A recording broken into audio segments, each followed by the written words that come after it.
Talk about two new events that just happened this week. Now, there was a third event that happened just a couple of weeks ago. If you remember, there was a mom who had been victimized with break-ins at her house. She got a surveillance camera. She got a gun. She protected her children from 3 thugs who were trying to do a home invasion.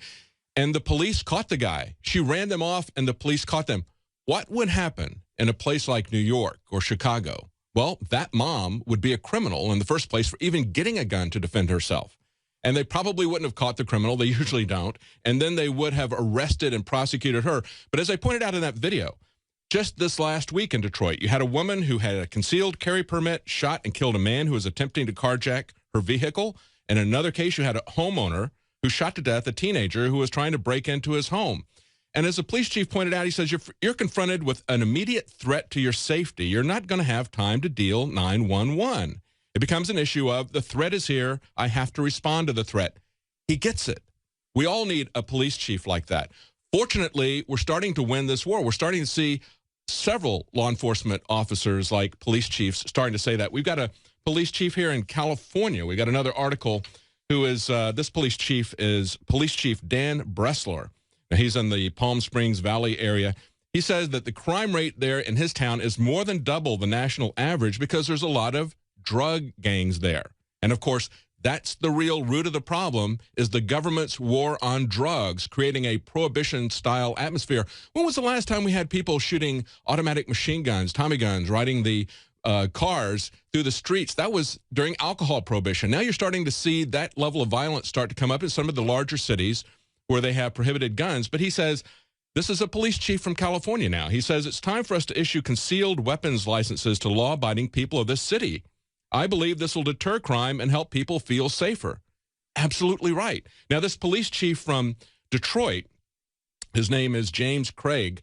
He's been in the news before. He was a police officer in California, and he believed that gun control made the city safer. Then he went to Vermont, and he got an education there. And then when he became police chief in Detroit, he brought that with him. He understood that guns in the hands of lawful, peace-abiding people makes the city safer. It makes his job easier, and he can focus on catching the criminals instead of just cleaning up the mess when people are attacked and killed. What do you think about that, Anthony? Well, I think there's this grand delusion that so many people are against guns, against legal firearms, and that there's so many, with moms against guns and all of that, there's so many activists, or if you call them activists, who really are against the legal ownership of firearms. But that is a complete and utter lie. We have the statistics we're going to get into on this segment. We have the reality, the video, the showing what the real anti-gun people are like in the Alamo protest where we went to, myself and Alex, and you actually there as well. Yeah. We saw the real face of those who wanted to ban firearms. I mean, they got up in our faces. The guy tried to fight Alex and threatened him and said, come on, punch me in the face, punch me in the face. Well, you and I were there for a long time, walking around, even trying to find them. There were literally over 1,000 gun owners there to talk about open carry. And there was like 3 or 4 people there for moms demanding action or whatever. And they were so far away from the rally. They were supposed to be there as a counter rally. They were so far away and so few in number. You and I walked around for a long time trying to find them. Of course. Then we went back, got in our car, and started looking for them again. Finally, we found them, and there was essentially nobody there. Well, the New York Times was trying to find them as well as Al Jazeera. And then when they did find them, they acted like they had such a strong presence there. Yeah. The local news did report, and they reported on what we were doing, too, that there was virtually no one there for their protest and all of the people that went out to the open carry march at the Alamo in San Antonio. But I do want to get into in the next segment, specifically, we can touch on a little bit here, what I call the Hollywood con syndrome, and how at a societal root level, this is literally the explanation, I believe, for what we're seeing with all this insanity, with the South by Southwest scenario promoting gun control, with Facebook coming out and saying that any page that promotes guns in any capacity, posts pictures of guns, even if it's a gun store, whose livelihood relies on the posting of weapons, legal firearms for citizens of this country. That's how they want being shut down. That's how they want to win the debate in social media. They didn't talk about that. How the way they intend on winning the media is by completely shutting down and censoring the other side. Also by demonizing it and scaring people about guns and gun owners. But just take them off of Facebook. That kind of helps if you don't have anybody who's pro-gun allowed to say anything or show anything on Facebook. It kind of helps your social media campaign, doesn't it? They've accepted their defeat. They've accepted that according to Gallup, only 4% of Americans think gun control is an important problem. And we'll get into how they actually care about the economy. 16% are completely dissatisfied with government, and it's just this small poll as the #1 thing. 16% say government needs to go. Yes. But well, I think it's interesting, this Moms Demand action. It's really Moms Demand confiscation. They initially started out as the Million Mom March. And because of lack of participation and nobody showing up, because they don't speak for moms. You know who speaks for moms? Sometimes it's the moms who are having their car carjacked, the moms who are defending their kids from a home invasion.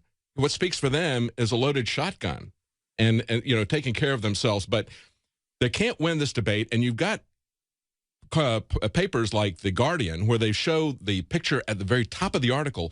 They've got everybody crowded together with signs. It looks like they've got a large crowd there. But when you go to the bottom of the article, you see this picture that we put up on INFOWARS, where you see that they don't even have 3 rows of people. Oh, yeah. They've got just a few people, and that's 3 gun control groups. So between 3 gun control groups, they can't even fill up 3 rows of seats. No, because it's all fake. It's all the Hollywood calm syndrome, where it's all bloated and they act like it's real based on fear and emotion. The reality is that no one supports it logically at a statistical level. Now, we're going to play that video coming up where Alex and I are talking to this Moms Demand Action Group, which had like 3 people there, a woman, her husband, and their friend. And they were saying, no, we don't want to ban guns. We don't want to ban guns. We just want to have active gun control to stop crime. But if you look, we actually have one of their pamphlets. The first thing, it says require background checks for all gun and ammunition purchases. Number 2, it says ban assault weapons and ammunition magazines that hold more than 10 rounds. Ban assault weapons. Yes. So they were saying, well, we don't want to ban guns. And we're saying, well, you want to ban assault weapons. And you notice that they're going after ammunition as well. Oh, of course. And that's been a big part of this. One of the quotes that they had in this Guardian article was one of these gun controllers said, you know, the problem in the United States is that there's more guns in the U.S. than there are people. Does he have a problem with the fact that the Department of Homeland Security is buying 10 bullets for every person in the United States? I have a problem with that. The globalist social engineers are not just targeting us with propaganda. They are manipulating our genetics. We are being targeted at every level by estrogen mimickers that lower our testosterone and other hormones and natural compounds that the body needs. After consulting top doctors, nutritionists, pharmacists, and others, we have developed what I believe is the ultimate non-GMO organic super male vitality formula sourced from powerful organic herbs and then concentrated for maximum potency. Super Male Vitality was developed to activate your body's own natural processes instead of using synthetic chemicals. Super Male Vitality by INFOWARS Life is so powerful that I only take half the recommended dose. For a limited time, we are offering 15% off Super Male Vitality at InfoWarsLife.com to introduce you to this powerful supplement. Visit InfoWarsLife.com today to secure your Super Male Vitality. InfoWarsLife.com. You back up. No, I'm not going to back up. Good. You're the one got my space. You know Look at this. Look at this guy. Stop. All right, go ahead. Stop. You Stop. Listen, I don't want to beat an old guy up, so don't touch me, all right? This guy could take you out in a heartbeat. I bet he could. I'm not violent. Why do you think it's okay to sell a gun to someone that you don't know that's not been through a background check? Should we have a background check for bathtubs every time we take a bath? We should have a background check for guns. Should we have a background check for knives? Well, what you're listening to is a confrontation in San Antonio, the open carry rally. Have you read this was Alex Jones and Anthony Gucciardi talking to the 2 or 3 people there that were for, I guess they were originally from the Million Mom March. They had to kind of scale it down since they couldn't get a million people. There. Yeah, they were 2 out of 3 people that were there. That's right. Unfortunately, there were thousands of people there marching for open carry, and these people were probably a mile or 2 away. We had took us a long time to find them. Well, me and David actually embarked on a journey of our own in the beginning. While Alex was finishing up speaking there, we said, hey, you know what? Let's go find those million moms because we want to talk to them and do some video. And we saw a few different people we thought were them, but they were running for cancer or something. There was like 20, 30 of them, and we couldn't find them. We kept saying, where are they? They said, well, they're like down there a mile or so. Eventually, we get there, and there's like 3 people in a bar tent drinking martinis or something with this huge banner, Moms Against Guns or whatever it is. And we ended up talking to them. And out of all the people, we talked to all these open carry people with huge, AR-15s and everything. They were really nice, excellent people. Out of all the people we talked to, the moms against guns were the most violent. Yes. If you were able to watch the video online through Infowars.com/show, you would have seen that guy going up to Alex. He was like smacking his wife away and everything when she was trying to defuse the situation, trying to fight Alex. I talked to him a little bit as well and asked him if we should have background checks to purchase knives, and asked them why they wanted to ban weapons. They kept saying they didn't, when number 2 point on their little pamphlet is ban assault weapons. Yeah, yeah. But they want to track the sale of ammunition and guns online. They want to have child-safe gun technology, and they want to require background checks for all gun and ammunition purchases. I mean, this is their agenda. They're really moms demanding confiscation, but it's just a handful of them. And the sad thing about it was that as angry as this man was and his wife, they were angry. Their daughter had been killed in a shooting incident, but they were blaming legal gun owners. And that was the point that Alex was trying to make to them, is that if your daughter was killed in an automobile accident, you wouldn't try to ban automobiles, would you? Or if they died in a bathtub, which is more likely. If you've got a bathtub in your home, you're much more likely to die there than you are to get shot. So should we ban all bathtubs or all cars? No, we try to take measures to treat people as if they're innocent until proven guilty in America. And we have some fundamental rights to protect ourselves. And just as we were talking about earlier in the last segment, we played the Detroit police chief, and there have been 3 incidents in Detroit where citizens have defended themselves, and he understands that calling 911 is not an option. You can call 911 and try to get these guys to catch the bad guys, but that isn't going to protect you in the meantime. And the police chief in Detroit understands that. These people don't.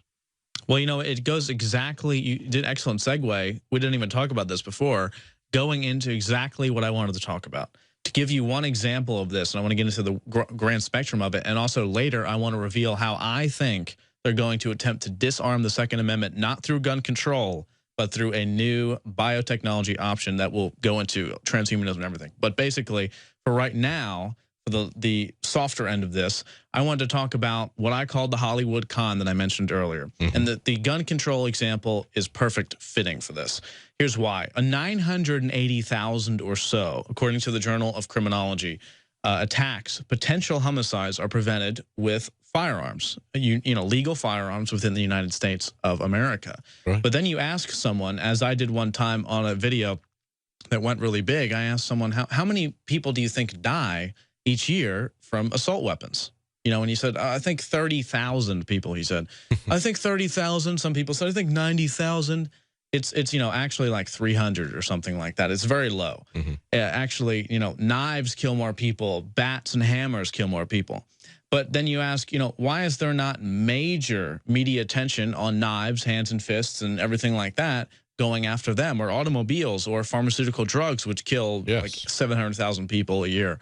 Well, it's all because of this con system where it's not based on logic or statistic, but instead it's based on fear and emotion. And any successful politician throughout history, from Caesar to Obama, has utilized this technique in full force.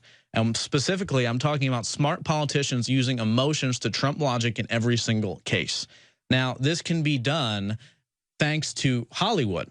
Hollywood reinforces this point. Now, specifically what I'm talking about is, take the Occupy movement, for example. No real goals, no real statistic behind what they're doing, no real logic.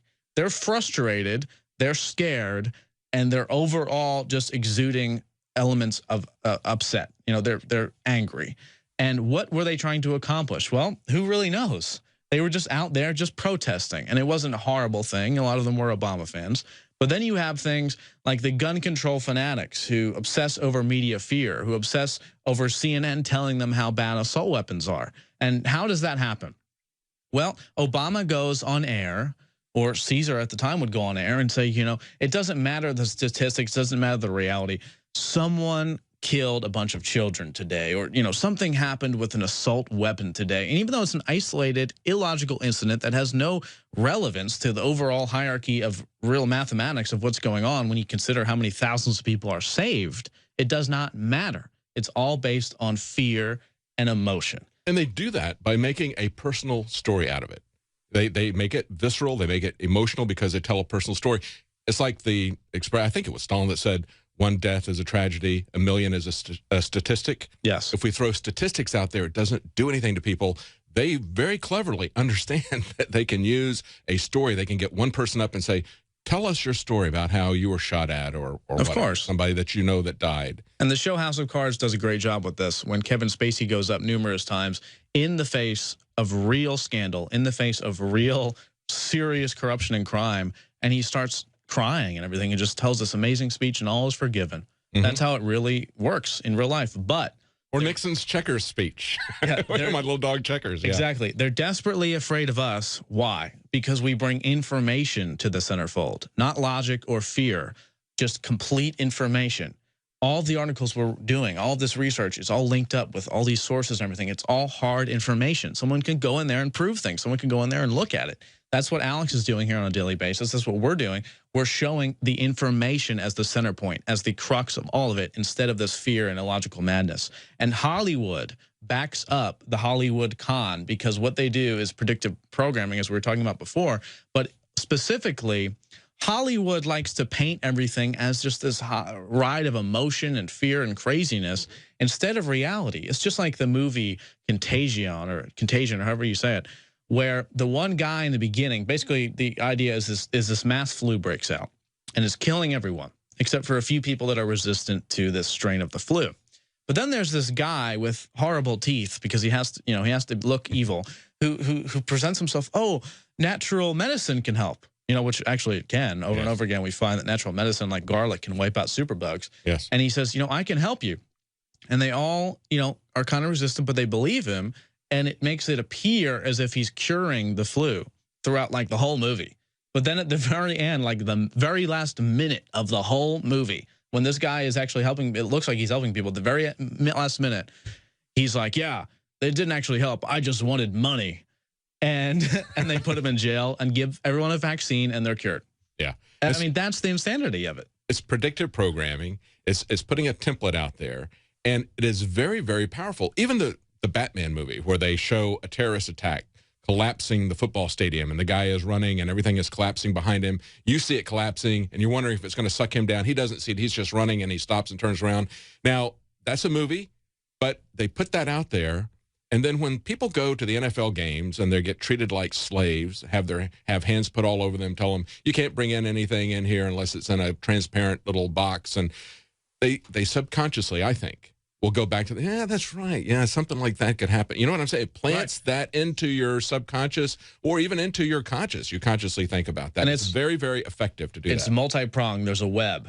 Looking at South by Southwest, a lot of these people there, I was down in Austin actually talking to some of them today. A lot of them are literally conned by Hollywood, by the establishment, and they believe that they're going to South by Southwest, and if they pay $1,200 for a badge to go to some event function where corporations are trying to sell them the latest gadgets, that they're going to somehow become big and they're going to become celebrities. Or if they can go find out the place where Kevin Bacon went today, which is a huge thing everyone was talking about, and sit next to him and taking a picture with their iPhone or something, they could be cool and they could be in proximity to power, which leads them to believe that they have power. Yeah. And that is the whole delusion. The system deludes people so they don't actually have success, so they don't actually have inspiration and passion. And instead, they follow this Hollywood con from worshiping Obama and believing that he's actually looking out for our best interest, to listening to the mainstream media, to trying to become the establishment and not realizing it's all a joke con game. You're not going to become some big celebrity by going to corporate functions and shelling out tons of dollars to go walk around and, celebrity hunt. It's kind of like 6 degrees of separation with Kevin Bacon. Just buying a ticket and going to South by Southwest doesn't make you. You are now associated with Kevin Bacon. You might as well be an A-list celebrity. But a lot of them, though, the good news is this is a message of victory. This is a message, a red alert success message to keep pushing on.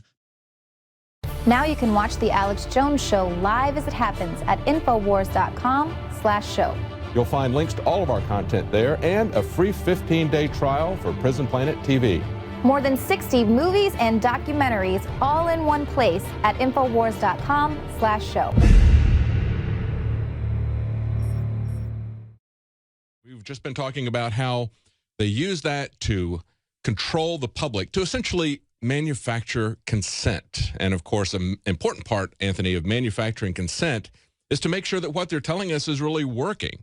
And so they have to surveil everything that we do. Now, one of the people that was at South by Southwest, we've been talking a lot about the gun control groups that were meeting there that really didn't have anybody show up to their presentation. Even though there's 3 gun control groups, they couldn't fill up 3 rows of people, even with the press there. But we did have Julian Assange speaking via Skype there, and he had an interesting comment about privacy. What he said here is, what's going on is an unprecedented theft of wealth from the majority of the population by those who already have a lot of power. And they're doing this in part by stealing information from all of us. Knowledge is power, and they're accumulating a lot of power. When I look at the way that they're trying to manipulate us through social media, and that was what this meeting at South by Southwest on gun control was about. It was about manipulating the public through social media by making sure that people can't say or put anything up about guns on Facebook at the same time that they're going to use it to put their side of the story out.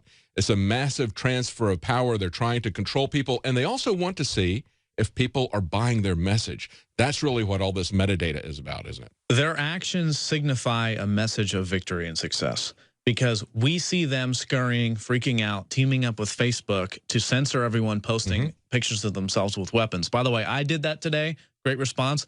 Everyone needs to fight back against Facebook, who's saying you're not allowed to post pictures of firearms, even if you're a gun shop. You're not allowed to do anything with firearms, because they've teamed up with these Moms Against Guns and everything. You're not allowed to do that anymore. I've started doing it. I'm going to keep doing it. Everyone needs to do that to fight back. It's the Streisand effect. When someone actually tries to censor someone, it ultimately becomes larger. So ultimately, what's come now is South by Southwest, the owner, as Alex was talking about earlier in the show, in the very beginning, has tried to come down on legal firearm owners by setting up all these events, these anti-gun events, and it's fallen flat on its face. And one of the groups that was there was Bloomberg's Mayors Against Illegal Guns, which a lot of mayors have blown the whistle on as well. But of course, he was there at the South by Southwest event, and he is the one who's working with Facebook to try to make sure that they censor any information about guns. Yeah, it's just not going to work. It's going to go the same direction that Piers Morgan went. That's when exactly they tried to shove things down everybody's throat. What happened to them? If Facebook tries to do this, you're going to see Facebook plummet as a platform. Exactly right. And they're not going to be able to contain all the people posting pictures of guns, legal firearms, and all the reality and statistics. In fact, instead of just posting ourselves with guns, which we should do, and I've already begun doing, we should start posting the statistics over and over and over and over again, so people see the statistics, because that's what they're ultimately afraid of. They don't want to talk about logic or reason or statistics, as I talked about earlier. They want to censor everyone and make everyone afraid of assault weapons because they're scary looking. But it reminds me now, they're losing, and they know they're losing. We're going to get into how the scientists now admit that Fukushima has already hit the West Coast, and it's already coming in waves. We told you that 2011, 2012. We were called crazy. And Obama, we're going to play the clip of Obama saying that that would never happen. But specifically, you were telling me at CPAC, a journalist was detained for just trying to get a book signed, and that tell us. Yeah, this is Dan Dix from Press for Truth, and he was in line. He had a book that was written by Newt Gingrich, and he wanted to get Newt Gingrich to sign his book, and he was going to get a quick question in to Newt Gingrich because, of course, if you're an alternative journalist, you're not going to get an audience with His Majesty. That's the way they control the press, is through access. You are watching the best of the Alex Jones Show, weekdays from 11 a.m. to 2 p.m. Central. Watch live at InfoWars.com/show or become a member of InfoWarsNews.com and help us take resistance to the next level.